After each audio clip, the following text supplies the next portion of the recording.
अस्सलाम वालेकुम। अबरार रशीद आपकी खिदमत में एक और ताज़ा तरीन खबर के साथ हाजिर है। लेकिन उससे पहले मेरी आपसे वही रिक्वेस्ट है कि अगर अभी तक आपने मेरे चैनल को सब्सक्राइब नहीं किया या पहली मरतबा मेरी वीडियो देख रहे हैं तो आपसे रिक्वेस्ट है कि मेरे चैनल को सब्सक्राइब कर लें। इस पर जो घंटी का बटन है उसको प्रेस करें ताकि मेरी ताज़ा तरीन वीडियो का नोटिफिकेशन पर वक्त आप तक पहुँच सके। बहुत बहुत शुक्रिया। खबर यह है कि आज हुकूमत पाकिस्तान ने पाकिस्तान इंटरनेशनल एयरलाइन यानी PIA की मुल्की और गैर मुल्की परवाज़ों पर जो पाबंदी आयद थी उसमें मजीद 10 दिन का इजाफा कर दिया है।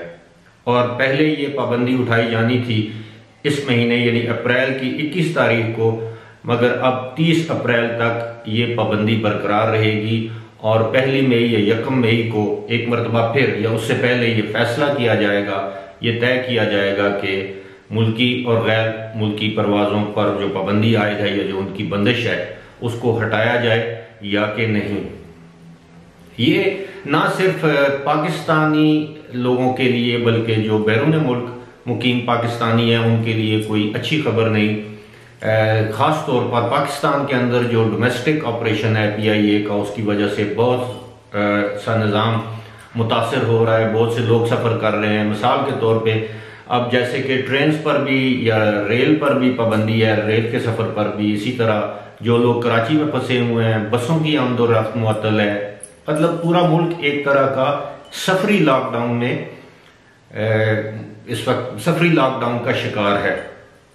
अब इस हवाले से एक ये भी ऐलान किया गया, वाज़ेह किया गया है कि इस पाबंदी का इतलाक उन ममालिक ख़ास तौर पर खलीजी ममालिक और UAE में फंसे हुए पाकिस्तानियों को वापस वतन लाने के ऊपर नहीं होगा। यानी वो जो मखसूस फ़्लाइटें हैं, जो स्पेशल फ़्लाइट्स हैं, उनको चलाया जाएगा, जिनका अभी तक ऐलान नहीं किया गया। लेकिन पीर के रोज़ इम्कान ये है कि वो मखसूस फ़्लाइटें जो हैं 3 से 4 एक दिन में चलाई जाएंगी, जो कि शायद 2 फ्लाइट्स दुबई से पाकिस्तान जाएं और 2 फ्लाइट्स अबू धाबी से। फ़िलहाल इन्हीं 2 एयरपोर्ट्स को मुंतखब किया गया है। इस वक्त जबकि मैं आपसे मुखातिब हूँ तो पाकिस्तानियों को लेकर एक जहाज़ दुबई से पाकिस्तान के लिए रवाना हो चुका है, जिसमें 200 मुसाफिर सवार हैं और ये आज रात पाकिस्तान पहुंच जाएगा। और उसके बाद मुसाफिरों को स्क्रीनिंग के मरहले से गुजरना पड़ेगा। फिर उसके बाद देखा जाएगा कि उन्हें किस जगह क्वारंटाइन में रखा जाता है। आज मुझे स्वीडन से एक साहब ने टेलीफोन किया और मुझसे पूछा कि मैं बताऊं कि यूरोपियन ममालिक के लिए कब तक फ़्लाइट्स खोली जाएंगी। तो इस हवाले से वो लोग जो यूरोप के मुख्तलिफ ममालिक में मेरी वीडियोज़ देखते हैं, मेरी उनसे ये गुजारिश है कि फ़िलहाल सिवाय मैनचेस्टर के किसी भी शहर से पाकिस्तानियों को लाने का ऐलान नहीं किया गया। और यूरोप में फ़िलहाल एक ही शहर है, मैनचेस्टर।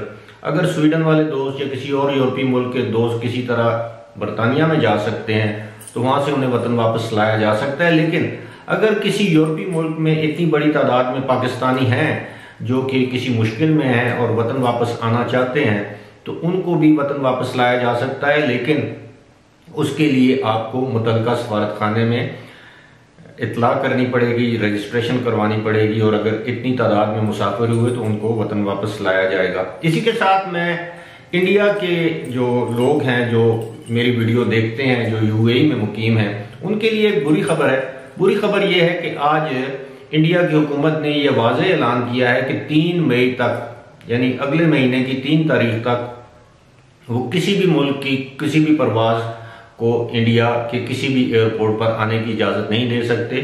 और उन्हें मालूम है कि वो उनके शहरियों की मजबूरी समझते हैं। दूसरी जानब गल्फ़ के अखबारों ने ये तबसरा किया है कि शायद भारत की जो हुकूमत है वो अपने शहरियों पर शक कर रही है कि वो बड़ी तादाद में अगर इंडिया में वापस आते हैं तो अपने साथ शायद कोरोना की वबा भी साथ लाएंगे। लेकिन जबकि UAE अथॉरिटीज़ ने ये ऐलान कर दिया है कि जितने मुसाफिर जहाज़ में सवार किए जाएंगे उनके बाकायदा टेस्ट किए जाएंगे, उनको थर्मल स्कैनर से गुजारा जाएगा, उनकी स्क्रीनिंग की जाएगी, उनका बुखार चेक किया जाएगा और अगर किसी भी शख्स में कोरोना वायरस की अलामात पाई गई तो उसे जहाज में सवार होने से रोका जाएगा। लेकिन इसके बावजूद हुकूमत पाकिस्तान तो अपने तौर पर कोशिश कर रही है महदूद वसाइल के बावजूद कि अपने शहरियों को जल्द अज जल्द वतन वापस लाया जाए, कम तादाद में ही सही, लेकिन आहिस्ता आहिस्ता ये तादाद बढ़ाई भी जाएगी। लेकिन दूसरी जानब